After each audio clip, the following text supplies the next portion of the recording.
Assalamualaikum warahmatullahi wabarakatuh. AA Teteh kelas 7 semua. Pada pertemuan kali ini kita akan masuk ke bab baru, yaitu mengenai bentuk aljabar. Nah, karena kita sedang mengejar materi, sebentar lagi PAS, jadi Ibu akan memberikan rangkuman soal-soal di bab bentuk aljabar ini ya. Harap disimak baik-baik. Nah, untuk yang pertama, di sini dalam bentuk aljabar itu ada beberapa istilah seperti variabel, koefisien, konstanta. Nah, apa itu? Kita bahas satu persatu.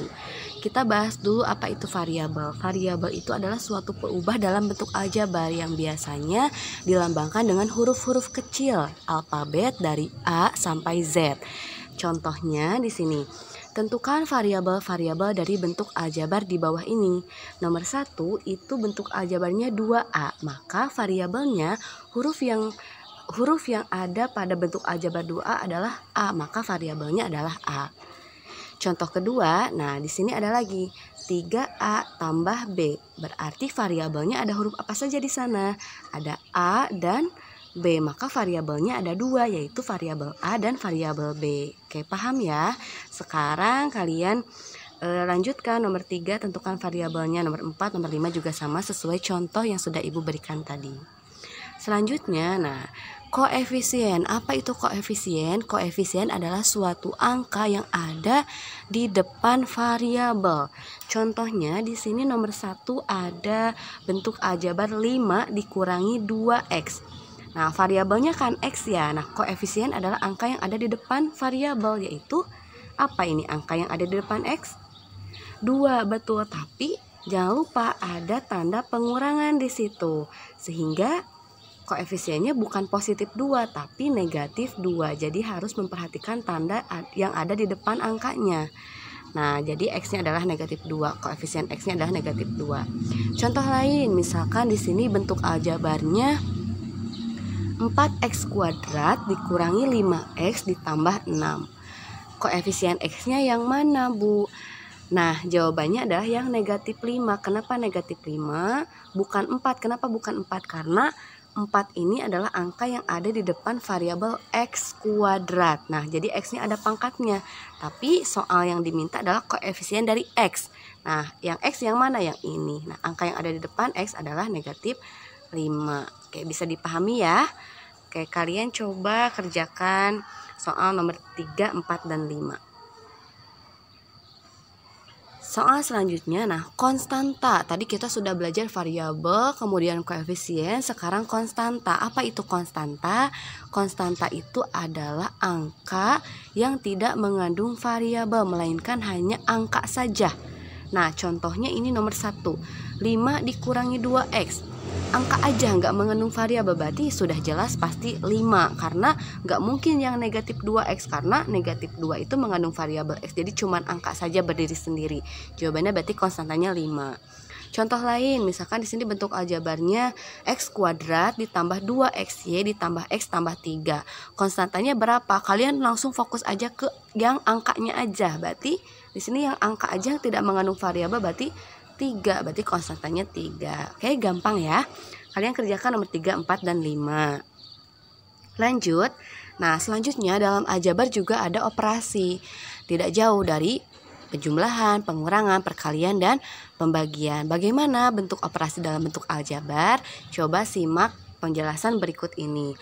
Di sini ada contoh soal, misalkan 5A ditambah 17A. Nah, gampang saja seperti penjumlahan pada umumnya, kita tinggal jumlahkan saja. 5 ditambah 17 berapa? 22. Nah, A ini kita tinggal tulis aja lagi. Jadi variabel di sini adalah suatu peubah saja. Jadi 5A tambah 17A jadi 22A. Contoh lain ini 6PQ ditambah 10PQ. Tinggal jumlahkan saja, 6 tambah 10, 16. PQ-nya tulis lagi, gitu ya. Jadi enggak PQ-nya jadi PQ, tapi cukup satu kali aja tulisnya 16 PQ. Oke, gampang ya. Nah, ini gampang nomor 3 tinggal dijumlahkan. Nah, nomor 4 berarti jumlahkan yang 8P tambah P dulu berapa, kemudian ditambah 5 tambah 6 berapa gitu ya. Nomor 5 juga sama.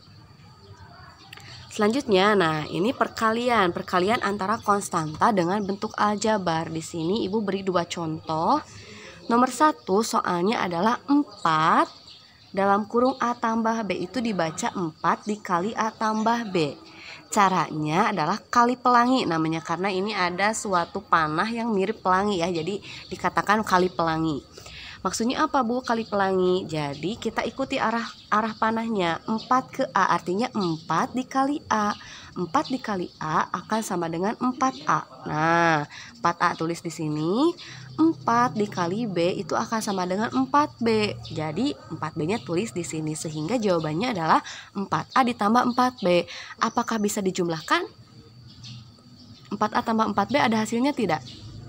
Tidak bisa dijumlahkan karena variabelnya berbeda jenis. Oke, kita dapat ilmu baru bahwa ketika suatu bentuk aljabar yang variabelnya sama itu bisa dijumlahkan, tetapi ketika variabelnya berbeda itu tidak bisa dijumlahkan. Jadi jawabannya cukup sampai sini saja, 4A tambah 4B. Contoh yang kedua, 8 dalam kurung 2A kurang 5, artinya 8 dikali 2A kurang 5. Oke, kita pakai cara kali pelangi lagi. 8 dikali 2A 16A. 8 dikali negatif 5 negatif 40. Oke, jawabannya cuma sampai sini aja sudah betul. Oke, kalian lanjutkan untuk soal nomor 3, 4, dan 5 ya. Kemudian, nah ada lagi. Ini tetap masih perkalian bentuk aljabar namun bentuknya seperti ini. Ini juga sama pakai perkalian pelangi. Oke, caranya bagaimana Bu? Nomor 1, X tambah 2 dikali X tambah 3. Oke, kita kerjakan yang panah yang atas dulu. X dikali X itu adalah X kuadrat. Jadi bukan 2X. Kalau X tambah X itu baru 2X. Tapi kalau X dikali X itu jawabannya X kuadrat. X dikali 3 yaitu 3X, tulis di sini. Kemudian kita lanjut ke panah yang bawah. 2 dikali X yaitu 2X. 2 dikali 3 yaitu 6. Nah, sampai sini beres belum? Belum Bu, karena ada yang masih bisa dioperasikan. Yang mana? Yang 3X dan 2X. Karena variabelnya sama, maka bisa dijumlahkan. Oke, X kuadratnya kita tulis lagi.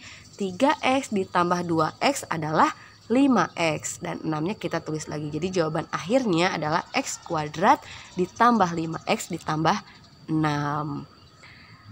Nah, kalian kerjakan yang nomor 2 dan 3. Nah, yang terakhir, operasi terakhir yaitu pembagian. Nah, sama saja konsepnya seperti bilangan bulat. Di pembagian bilangan bulat, bagi itu sama dengan per ya. Jadi 12A dibagi 4A bisa kita tulis dengan 12A per 4A. 12 dibagi 4 dapat 3, betul. Loh Bu, itu kenapa A-nya dicoret? Karena A dibagi A itu habis atau menghasilkan nilai 1. Jadi kita tidak usah ditulis lagi di situ 1. Jadi A dicoret, jadi habis, nggak usah dianggap. Jadi jawabannya 3 ya. Kalian juga kerjakan nomor 2, 3, dan 4. Ini juga sama, kalian buat per dulu aja kayak nomor 1. A, B, C per AC. Nanti ada yang bisa dicoret nggak? Kalau ada yang sama berarti kalian bisa coret, itu artinya habis dibagi ya. Nomor 3 juga sama. Nah, kalau nomor 3 berarti kan 12A kuadrat per 6A. A kuadrat itu kan artinya A kali A ya. Nanti kalian jabarkan dulu baru bisa dicoret ya. Oke, selamat mengerjakan. Kalian kerjakan sebisanya saja dulu dengan cara tetap menyimak video pembahasan dari Ibu. Kemudian nanti saat konseling akan kita bahas bersama ya. Good luck, terima kasih. Assalamualaikum warahmatullahi wabarakatuh.